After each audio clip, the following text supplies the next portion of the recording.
Hey everyone, this is Pete, and welcome back to Atari A to Z Flashback, a series of short playthroughs of the 150 games that make up Atari Flashback Classics for Nintendo Switch.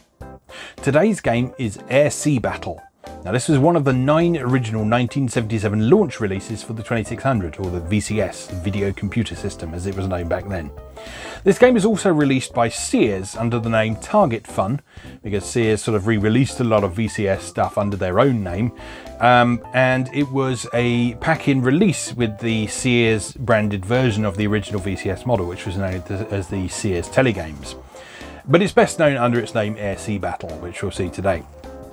Now this game was developed by Larry Kaplan, who is probably best known today as the author of Kaboom for Activision, which is a very well regarded game and something of a rip-off of Atari's Avalanche, which is fair enough because Atari didn't bother to port Avalanche to any of its home consoles.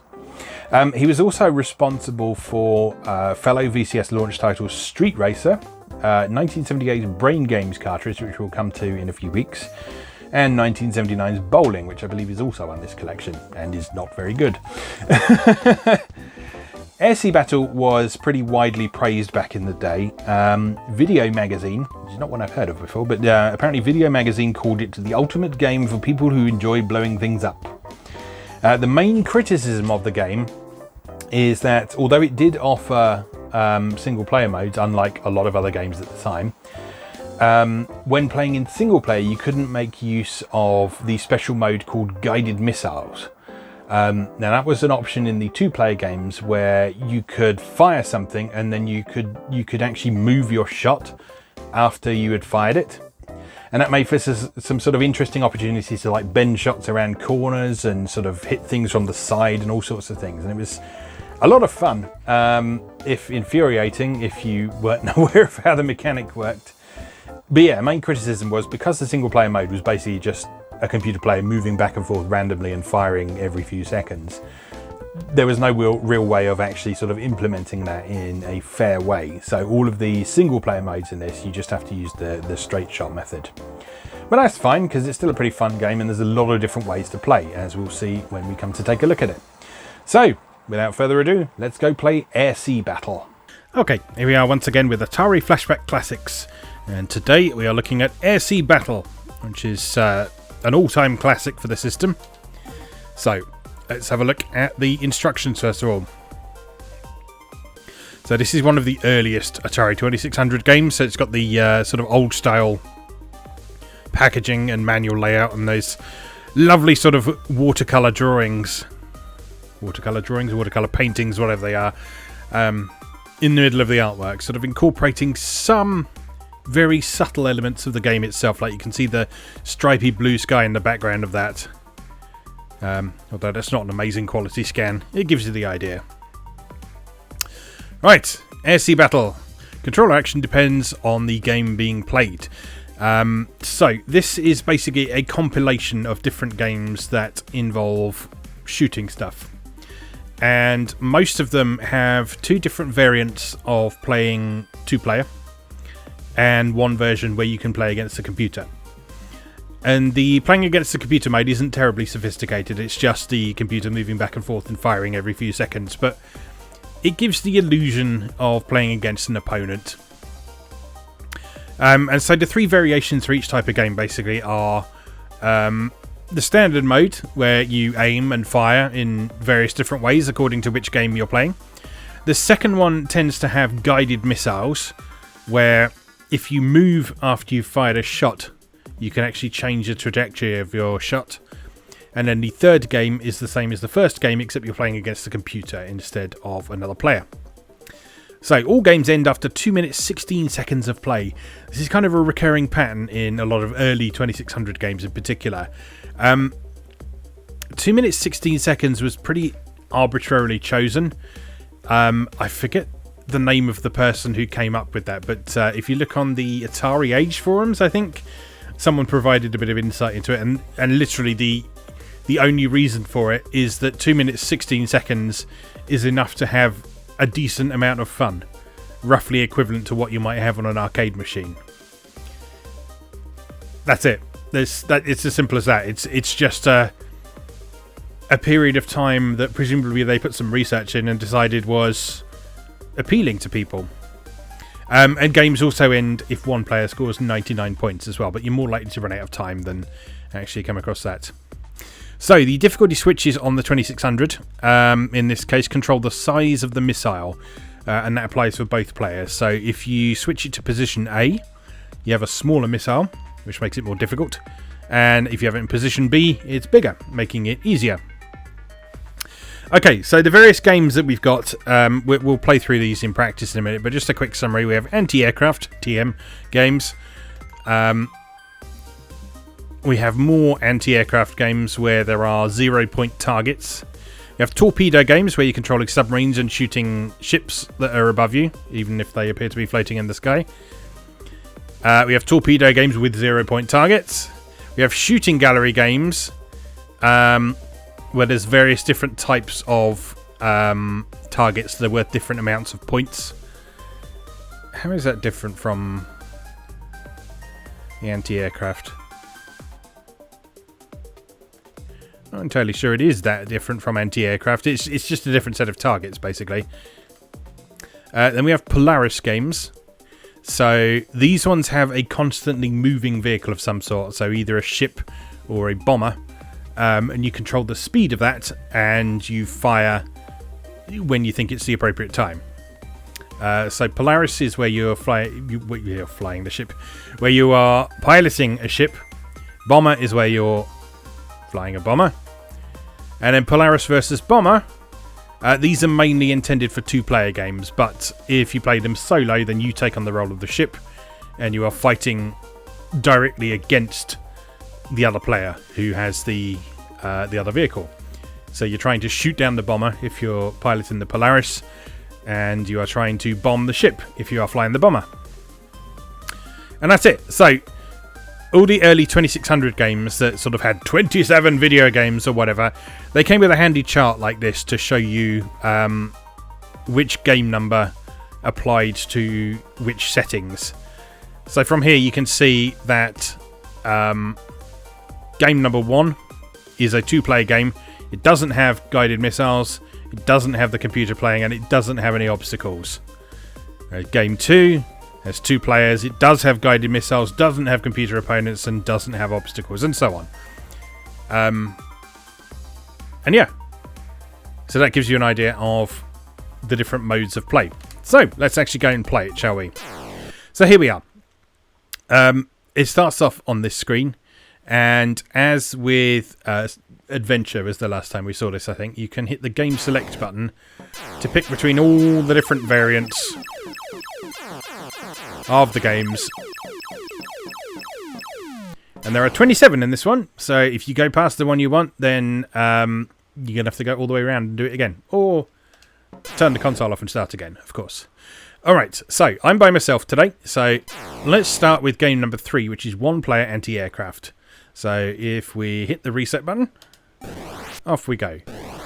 So, we now control the gun installment on the right-hand side, and we can adjust our angle by pushing forwards and backwards on the joystick, or a joypad in this case.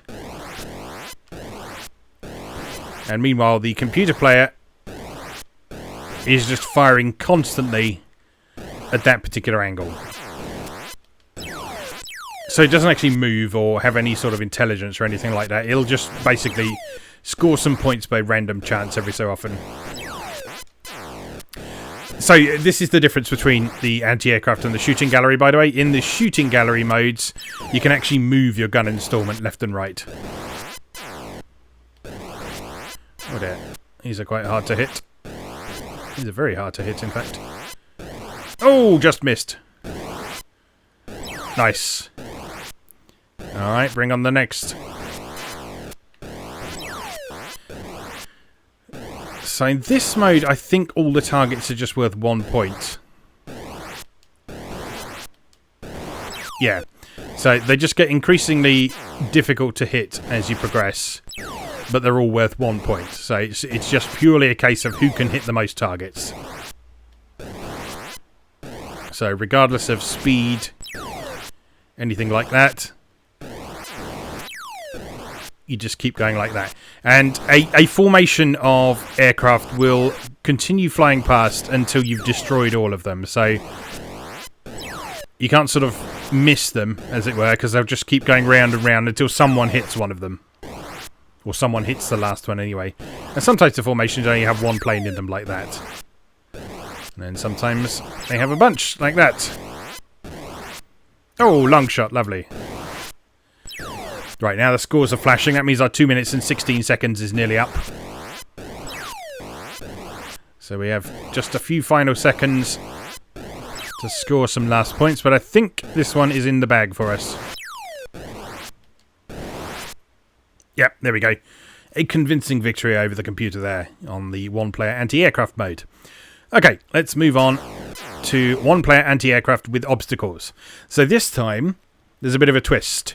This time, you've still got to shoot the aircraft, but those balloons that are going past at the bottom with what looks like a letter A on them, I think that's supposed to be like the side of them with their engine or something like that, but those are worth 0 points.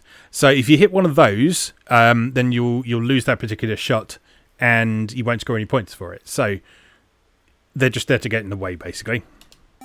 All right, off we go. You'll also see that our arrangements of aircraft this time has a mix of different target types.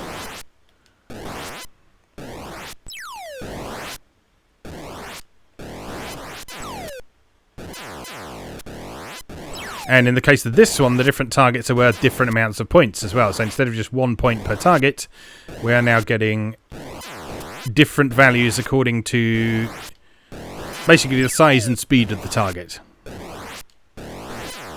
So the larger planes are worth 1 point. And the smaller biplanes and helicopters, I think, are worth 3 or 5, maybe, possibly. If I can hit one, I'll tell you.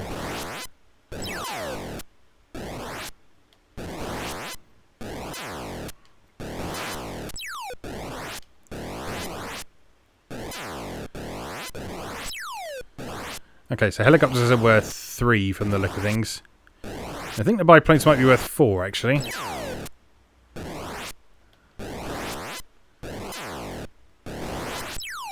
The jets are worth 1, because they're quite large and easy to hit.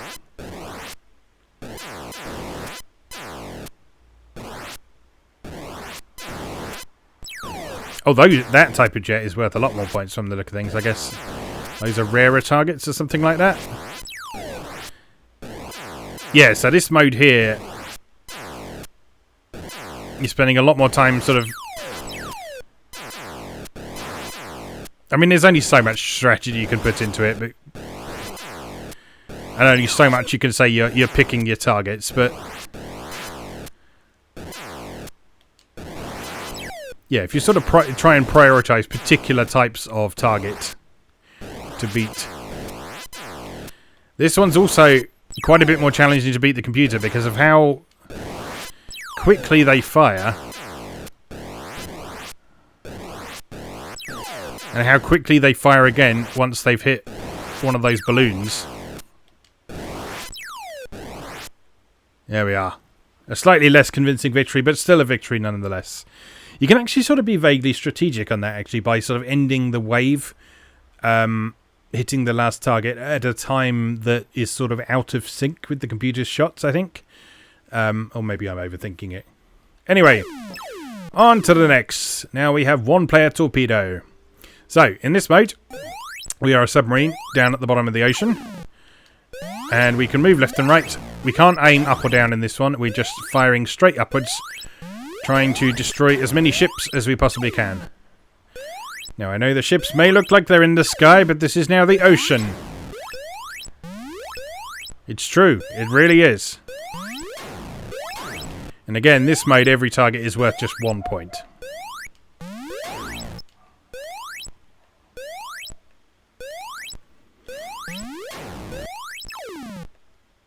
And of course, this being an old fixed shooter, you can only have one shot on screen at a time. Oh, they're quick. Ah, now this one, if they get past you, you do get a brand new wave of them. So this is a difference from the surface to air. What's it called? Anti-aircraft games. Sorry, I'm not vomiting. I've just had a large cup of coffee and it's just sort of repeating on me slightly. This is the perils of getting old, dear viewer.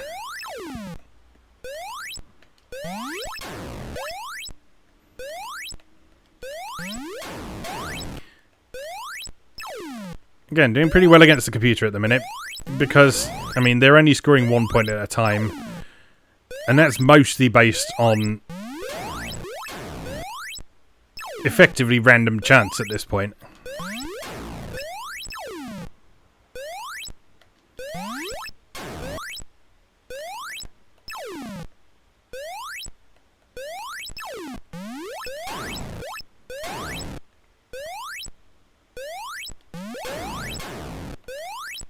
Yes, I think we've got this one in the bag.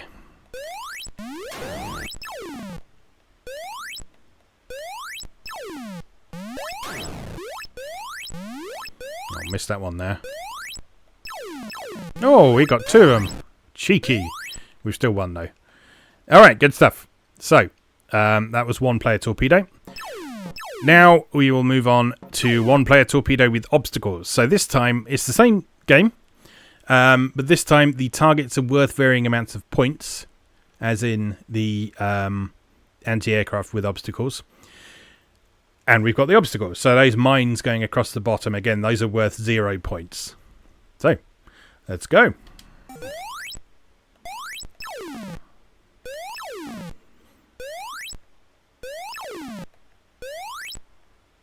Oh, this is much more awkward, isn't it? And yeah, again, the different types of boats are worth different values according to how difficult they are to hit, I guess.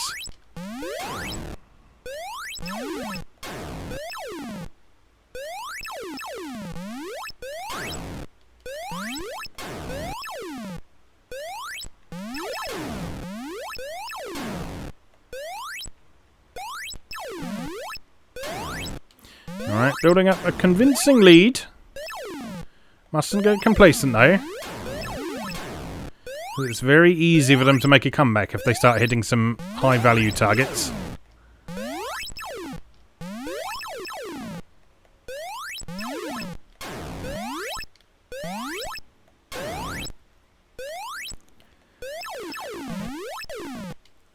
So like all good fixed shooters, this is basically about leading your targets and firing your shot at an appropriate time that will cause it to basically run into your shot. Because if you fire while a target is over the top of you, it will take too long to reach it. And you won't hit it. Which makes those fast moving ones particularly difficult to reach. See, by the time they've appeared from my side of the screen, they're pretty much too far away already. But at least they come from both sides of the screen, so that means that in theory, neither player has a particular advantage with regard to where the actual targets are coming from.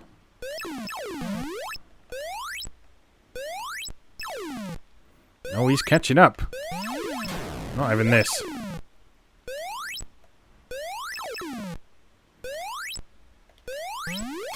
I do love the backdrop in this, even if it is a bit wonky. In fact, I think the slight wonkiness makes it...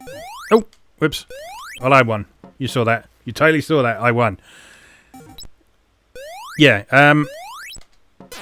yeah, I do like the background on this, and the sort of slight wonkiness on the right-hand side, and the sort of weird glitches down the left-hand side add a certain amount of charm to it, I think. But yeah, I've sort of from a very early age, I was a big fan of sort of gradient skies anytime they appeared in games. And it wasn't until relatively recently that I started looking into the Atari 2600, and I realised that quite a lot of 2600 games had really nice sky effects like this. Activision games in particular, of which there aren't any in this collection, unfortunately. But Activision games in particular had beautiful skies. Normally sort of using way more colours than you'd expect to see from the Atari 2600 to create sort of the illusion of sunsets and that sort of thing. So take a look at something like Kaboom or Keystone Capers or Oink. Is that what it's called? Oink, the one with the pig. It's not a very good game, but it has a nice sky effect. Yeah, and I mean, this was a launch game and it's got a lovely looking sky. So let's move on. So now we're on to the shooting gallery mode.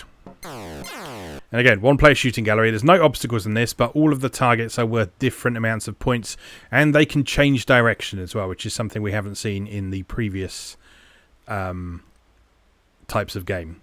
So let's have a go at shooting gallery. So in this one, we can move left and right, and we can adjust our angle. And if you want to hit things, you'll have to do a bit of both.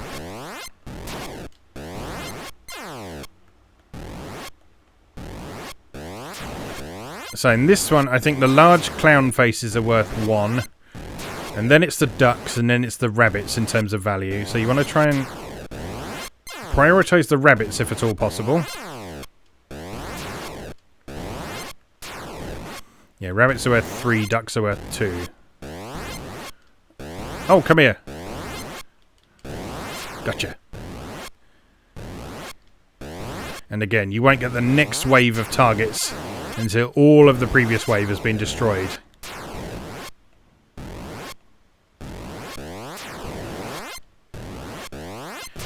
And as before, where they come from is randomly selected. So, again, in theory,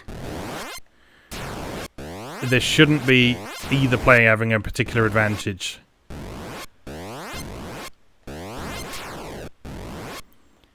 Because with these controls, there's certain areas of the screen you can't quite reach, I think. Because you can only move yours as far as that halfway point there. But they do disappear off the side of the screen and reappear on the other side, so if you do find yourself struggling to deal with a target that appears to be perpetually out of reach, then you can just wait for it to cycle round until it's in a more sensible location. We're absolutely creaming the computer this time.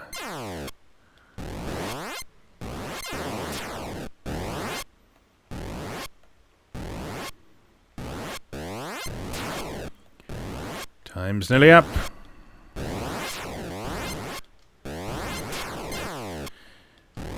This is the version of the game I think I've played the most with my friends. So sort of playing this actually 2-player. I think I mentioned it on this series a few times previously. Oh, done it again, haven't I? I definitely won that one though.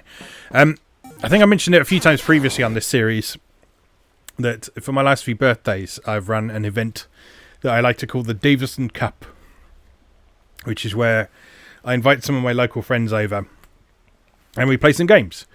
And the last couple I've done, we've sort of done a kind of chronological exploration of games over the ages. So we start with some 2600 games. And this one has always been a popular one. And it's usually the shooting gallery mode we play. Just because that's...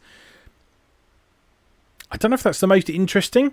But it's the one that sort of, I feel, is easiest to explain to people. But it's always gone down really well. It gets very competitive. So... yeah, don't knock it until you tried it. Right, where are we? Right, we are now on to Polaris. This is the one where we are piloting the ship.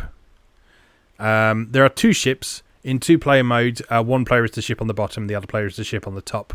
You can adjust your speed, and you're trying to shoot down the aircraft. So, we are the ship on the bottom. We can accelerate by pushing up or slow down by pulling back. And we can, as usual, fire with the fire button. And you'll notice that your shot is sort of carried along by momentum. So, the speed you are moving when you fire is the speed that you get locked at until the shot has left the screen.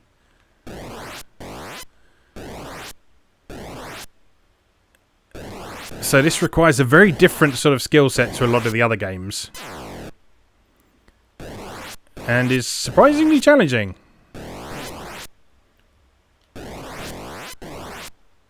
Yeah, I'm having real trouble with this one.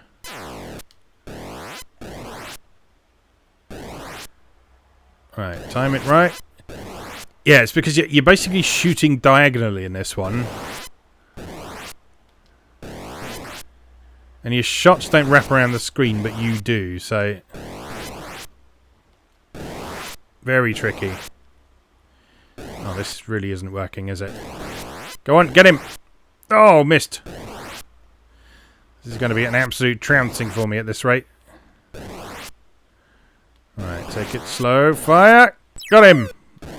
Amazing. It was an epic battle.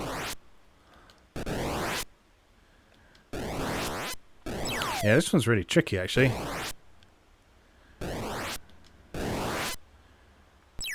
Alright. Starting to sort of get a feel for it now.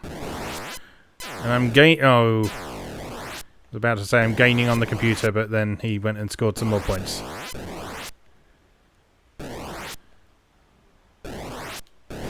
Get him! Oh, you turd. Yeah, I've lost this one, haven't I? Clearly.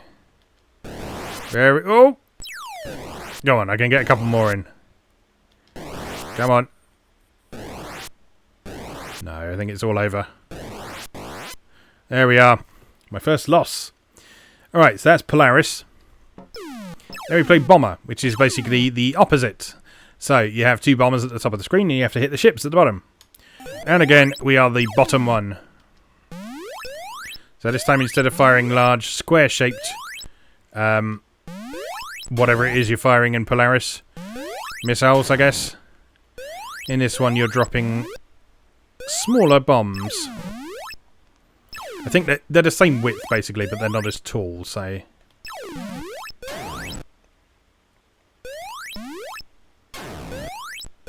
Alright, finding this one a little bit easier than Polaris.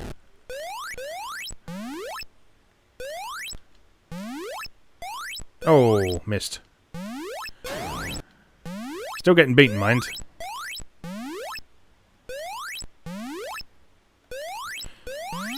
And again, when you drop a bomb, your speed is locked at whatever it was when you actually drop the bomb. So if you're going slowly, you are stuck moving slowly until the bomb has fallen off the screen or hit something. Oh, nice shot. Nice. And again, I think the different targets are worth different values in this one.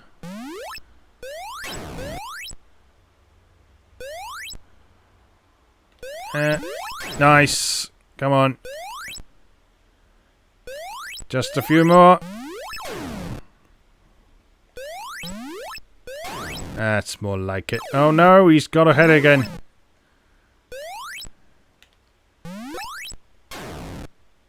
Come on, I can win this. Oh, can't hit that top one. That top one is moving the same speed as me at my full speed, so it's very difficult to hit. Slow it down, and nice!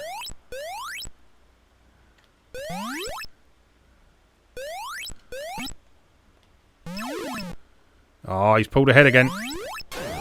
Not for long. Whoa, dead even. Come on. I got this.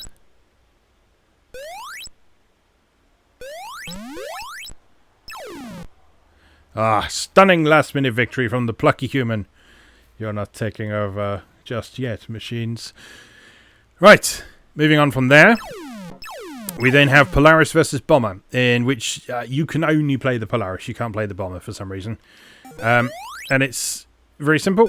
It is a versus game in which it uses the mechanics of both the Polaris and the Bomber games, with you just trying to hit each other. This is probably one of the least interesting games on here, I think. But sort of the directly competitive nature of it is quite fun. But especially against the computer, this one isn't that much fun. Because you see, there's just not a lot going on, really.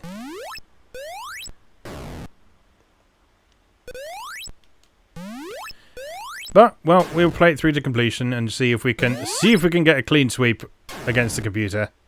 That'd be nice.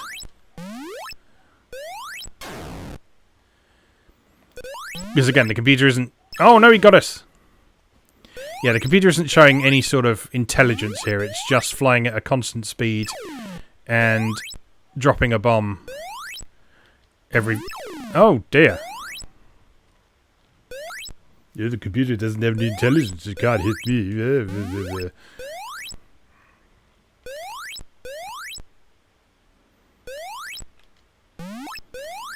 Oh, that clearly would have hit him if the screen was a bit wider. Nice thing is that if there is a bomb or a missile falling towards you and you destroy the person who fired it, then that will actually destroy the bomb or missile as well. So rather than taking each other out in a double KO, you basically defend yourself. You know what they say about the best defense. Yeah, I've got this one in the bag. Well, this one has got a little bit more interesting than I initially gave it credit for. Like, the changing direction in particular forces you to slightly rethink your timing and so on. It's still probably the least interesting one on here so far. But it is what it is. Probably better with two people. And so, our final one is Polaris versus Bomber with obstacles. So it's the same game, but again, in the middle, we've got some obstacles that are moving back and forth to get in our way. So, we'll make this the final game for today. Let's do it.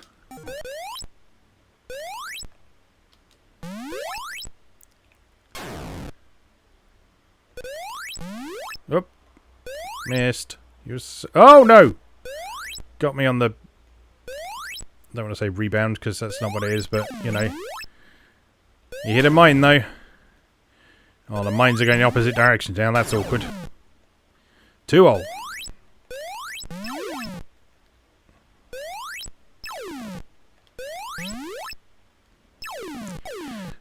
So this one you can kind of try and play a bit more defensively, I guess. You can almost try and take cover behind the mines because the mines move at the same speed as your slowest speed. So if you position yourself under a mine, you're basically in cover.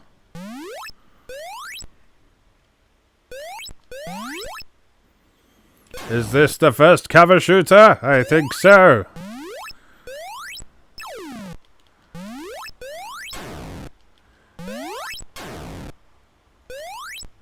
This is not going brilliantly. Although we are in the lead. No!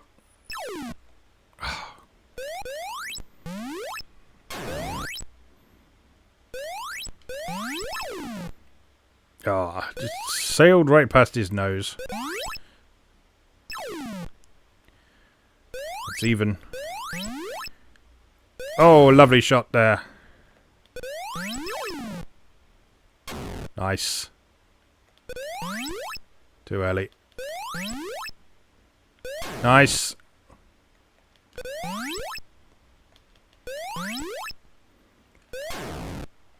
Good stuff. Come on, Team Orange. You got this. Last few seconds. Oh! I am not allowing you a last-minute comeback. Damn it. No! Oh, I still won. Good stuff. I'm satisfied with that. I only got beaten once. Just before we go, I will just show you what the guided missiles mode is. So if we just go back onto, say, the torpedo game. So if I say torpedo with guided missiles, what that means is I can fire a shot, and as I move after I fight, as I move after I fired it, the shot moves with me. And so by doing that, you can basically manipulate your shots. And the way your shots move varies according to which game you're playing. So for example, if we switch back to two-player anti-aircraft, in this one, your guided missile is based on the angle that you're pointing your gun at. So that sort of allows you to make mid-air course corrections. And people really like that because it sort of makes the games a lot more interesting and dynamic. It gives you something to do after you've pressed the fire button as well. So rather than just waiting for a shot to hit before you can do anything else, the guided missiles means that you can sort of course correct. And yeah, have a lot of fun with that, really. So, according to what is it, Video Magazine, I think, their favourite mode was Game 11, which is the 2-player torpedo mode with obstacles and guided missiles. And I'm sure you can see how that would be fun, because you're sort of weaving your shots around those obstacles to hit your targets. And all that sort of thing. A lot of fun. A lot of fun to be had there, certainly. In fact, they even went so far as to suggest playing this as a solitaire game, even if you're by yourself. So rather than playing the torpedo mode against the computer, you should just play Game 11 by yourself and just try and set some high scores in the time limit. Which I can see being quite appealing. But obviously it's mostly designed for 2 players to compete against one another. But yeah, anyway, that's Air Sea Battle. A real classic from the 2600s library, or the VCS's library as it was called back then. And definitely one worth busting out if you have friends over who are open to the idea of a bit of good old-fashioned retro gaming. So, for now, I'll just say, as always, thank you very much for watching, and I'll see you again next time.